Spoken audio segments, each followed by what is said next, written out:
Il colpo d'occhio ha fatto impressione indubbiamente, ma non ci si aspettava nulla di diverso. Il Redentore 2020 a Venezia va in archivio inevitabilmente come una festa diversa, che sarà ricordata proprio per questa sua obbligata diversità. 15.000 persone in città, meno di un quinto di quelle giunte lo scorso anno.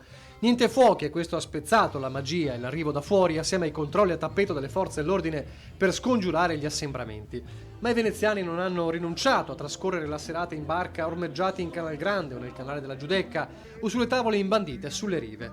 4 galleggianti con i musicisti allestite da vela hanno solcato il Canal Grande e il bacino a suonare i nomi storici delle note veneziane, su tutti i Pittura Fresca. Qualche ora prima la regata in tempi di Covid aveva incoronato Andrea Bertoldini e Mattia Colombi, l'unico momento per emozioni e atmosfera nel quale l'effetto coronavirus non sembrava aver mutato le cose. Così come le sensazioni di unità e fede emerse dalla messa nella Basilica del Redentore, trasmessa dalla nostra emittente, e le parole del patriarca a ricordare come da quella peste del 1578 alla pandemia del 2020 l'uomo è tornato a riscoprirsi fragile.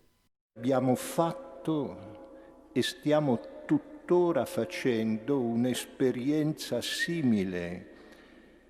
Così l'impotenza e la fragilità dei nostri avi si sono di nuovo manifestate, seppur in modi diversi. Oggi, ancora una volta, riscontriamo come l'uomo sia debole, debba fare i conti coi suoi limiti, nonostante i progressi della scienza. L'uomo rimane creatura. Una riflessione anche per capire cosa è accaduto in questi mesi drammatici. La pandemia ci ha segnati come singoli, ci ha segnato come comunità, ci ha toccato dentro. Per chi non si è sottratto è stato possibile ripensare tante cose, anche lo stile di vita.